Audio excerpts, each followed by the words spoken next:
Sir ఆంధ్రప్రదేశ్లో చంద్రబాబు నాయుడు గారు ఎప్పుడు రాజ్యసభ సీట్లు కేటాయించినా కూడా మనకు తెలిసేది ఏంటంటే వ్యాపారస్తులకి లేకపోతే తనతో పాటు చేసేటువంటి కార్యక్రమాలకు అడుగులకు మడుగులు ఎత్తిన వాళ్ళకే ఇస్తారు. ఒక విజన్ అంటూ లేకుండా లేకపోతే అన్ని కులాలని అన్ని మతాలని అన్ని ప్రాంతాలని కల్పించేలాగా అతను చేసేటువంటి కార్యక్రమం ఏ రోజు జరగల. నాకు తెలిసినంత వరకు జగన్మోహన్ రెడ్డి గారు ముఖ్యమంత్రిగా ఉన్నప్పుడు ఎటువంటి రాజకీయ నేపథ్యం లేని వాళ్ళని అదేవిధంగా ఎటువంటి వ్యాపార నేపథ్యం లేని వారిని కూడా పంపించినటువంటి దాఖలాలు మనం కల్పించాం. ఎందుకంటే ఒక సోషల్ ఈక్లిబ్రియం ఉండాలనే ఉద్దేశంతో బీసీని ఎస్సీని పంపించినటువంటి దాఖలు కూడా మనం చేసాం. నాకు తెలిసినంత వరకు ఇంతవరకు రాజ్యసభ సభ్యుల్లో చంద్రబాబు నాయుడు గారు ఏ రోజు తన అధికారంలోకి వచ్చిన తర్వాత ఎవరిని బీసీని పంపించుండకపోవచ్చు. ప్రస్తుతానికి మాత్రం మొట్టమొదటిసారి వైఎస్ఆర్ కాంగ్రెస్ పార్టీ మహిళా నాయకుల పట్ల వైఎస్ఆర్ కాంగ్రెస్ పార్టీ నాయకులు వారి కుటుంబ సభ్యుల పట్ల సోషల్ మీడియాలో దుష్ప్రచారం చేసేటువంటి వారి ఇన్ఛార్జిగా ఉన్నటువంటి ఆ అయ్యనపాత్రుడు వాళ్ళ అబ్బాయిని మొట్టమొదటిసారి వారి క్రైమ్ పార్ట్నర్ గారిని ఇప్పటికీ ప్రస్తుతానికి పంపించారు. నాకు తెలిసి ఒక ఎస్సీ సామాజిక వర్గానికో ఒక ఎస్టీ సామాజిక వర్గానికో ఒక ముస్లిం మైనారిటీనో రాజ్యసభ సభ్యులకి పంపించినటువంటి దాఖలాలు కూడా మనం ఎప్పుడు చూసి ఉండడం. కాబట్టి వారంతా వ్యాపారాలకు సంబంధించినటువంటి అంశాలను వారందరినీ తీసుకెళ్తారు కాబట్టి దాన్ని పెద్దగా చేయలేం. మరొకటి జనసేన పార్టీకి సంబంధించి లింగమనేని రమేష్ గారిని ఎంపిక చేశారు.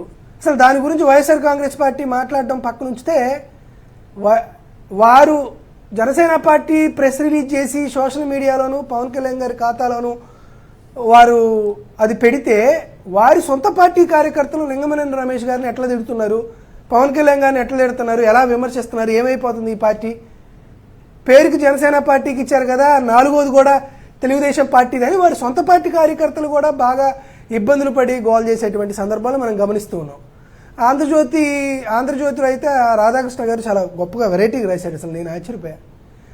ఎందుకు ఇక్కడ సానా సతీష్కి ఇచ్చారు, ఎందుకు అక్కడ లింగమనేని రమేష్ గారికి ఇచ్చారంటే ఒకరు కాపు సామాజిక వర్గం ఒకరు కమ్మ సామాజిక వర్గం వైఎస్ఆర్ కాంగ్రెస్ పార్టీ కూటమిలో చిచ్చు పెట్టడానికి ఒక ప్రయత్నం చేసింది కాబట్టి రెండు పార్టీలు ఒకనొక కులాన్ని వారు బాగా సమర్థించుకుంటున్నారని చెప్పాలనేటువంటి ఒక మెసేజ్ వైఎస్ఆర్ కాంగ్రెస్ పార్టీకి ఇవ్వాలి కాబట్టి జనసేన పార్టీ నుంచి కమ్మ సామాజిక వర్గానికి సంబంధించిన లింగమనేని రమేష్ గారికి ఇచ్చారు. తెలుగుదేశం పార్టీ గారి నుంచి కాపు సామాజిక వర్గానికి సంబంధించిన సానా సతీష్కి ఇచ్చారు.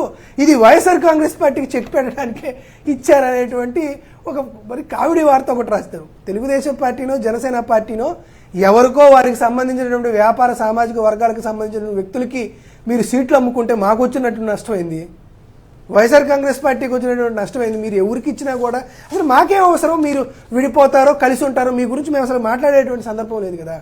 ఎందుకు ఇదంతా విషయం ఏంటంటే అసలు చంద్రబాబు నాయుడు గారికి ఇతర కులాల్ని లేకపోతే ఇతర వర్గాల్ని ఇతర వర్ణాలని కలిపి ముందుకు తీసుకెళ్ళాలి, వారందరికీ రాజకీయ చైతన్యం ఆర్థిక స్వతంత్రత తీసుకురావాలి, వివిధ హోదాల్లో వివిధ చట్టసభల్లో ఆ వర్గాలకు సంబంధించినటువంటి సమస్యలను ప్రస్తావించేటువంటి సమర్థవంతమైనటువంటి నాయకత్వాన్ని మనం భారతదేశానికో లేకపోతే చట్టసభలకో తెలుగుదేశం పార్టీ నుండో లేకపోతే కూటమి ప్రభుత్వం నుండో ప్రాతినిధ్యం వహించాలనేటువంటి ఆలోచన ఏమాత్రం లేదు.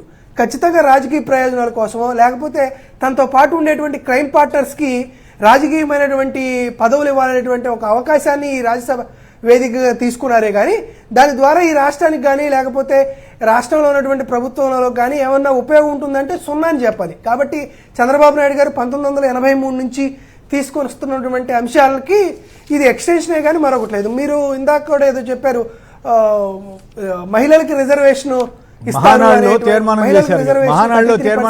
లోకేష్ గారు ప్రకటించి ఆ మహానాడులో తీర్మానం చేశారని చెప్తున్నారు. మీరు సీనియర్ రాజకీయ నాయకులు అండి, సీనియర్ రాజకీయ నాయకుడు చంద్రబాబు నాయుడు గారు, మీరు కూడా అంతే స్థాయిలో సీనియర్ పాత్రికేయులు కూడా. చంద్రబాబు నాయుడు గారు 1995లో మొదటిసారి వచ్చినప్పుడు ఎన్టీ రామారావు గారి గురించి ఒక తీర్మానం చేశారు, చనిపోయిన తర్వాత మరొక తీర్మానం చేశారు. ఈ మధ్య నరేంద్ర మోడీ గారు ఇక జీవితంలో ఎప్పుడు ప్రధానమంత్రి కాకూడదని ఒక తీర్మానం చేశారు. తరువాత మళ్ళీ నరేంద్ర మోడీ గారు తిరిగి ప్రధానమంత్రి అవ్వాలని మరొక తీర్మానం చేశారు. కాకపోతే నారా లోకేష్ గారికి చాలా సుదీర్ఘమైనటువంటి రాజకీయ జీవితం కూడా ఉంది పాపం. మరి ఎందుకు ఆయన అటువంటి మాట అన్నాడో ఇమీడియట్గా 4 రోజులు తిరగక ముందే ఎందుకు అట్ట జరిగిందో అనేది ఇక లోకేష్ గారే ఒకసారి ఆలోచించారు. కాబట్టి చంద్రబాబు నాయుడు గారికి ఉన్నట్టు నిజం చెబితే ఏదో మునిశాపం ఉందన్నట్టు ఇదే విధంగా ఆ మునిశాపం వారసత్వంగా నారా లోకేష్ గారికి కూడా వచ్చిందేమో అర్థం కాదు. కాబట్టి కొంత యంగ్ జనరేషన్ ఏమైనా మారుతాడేమో అనుకున్నాను. లేదు, తండ్రికి తగ్గ తనయుడిగా ఆయన పేరు సంపాదించుకోవడానికి నారా లోకేష్ ఎక్కడ అడుగు లేదు. చంద్రబాబు నాయుడు గారు చేసినటువంటి అడుగు జాడల్లోనే ఇచ్చిన మాటని కళ్ళార్పకుండా తప్పేటువంటి గొప్ప సిద్ధాంతాన్ని, గొప్ప అలవాటుని తన తండ్రి దగ్గర నుంచి తీసుకురావడం, లోకేష్ గారికి రావడం ఏమాత్రం తప్పు కాదు. కాబట్టి లోకేష్ గారి యొక్క మాటలు ఎలాగ ఉంటుంది ఏందనేది ఆంధ్రప్రదేశ్ రాష్ట్ర ప్రజలు కూడా అర్థం అవ్వడం అనేది ఇది ఒక ఉదాహరణ చెప్పడం మాత్రం అర్థం చేసుకోవచ్చు.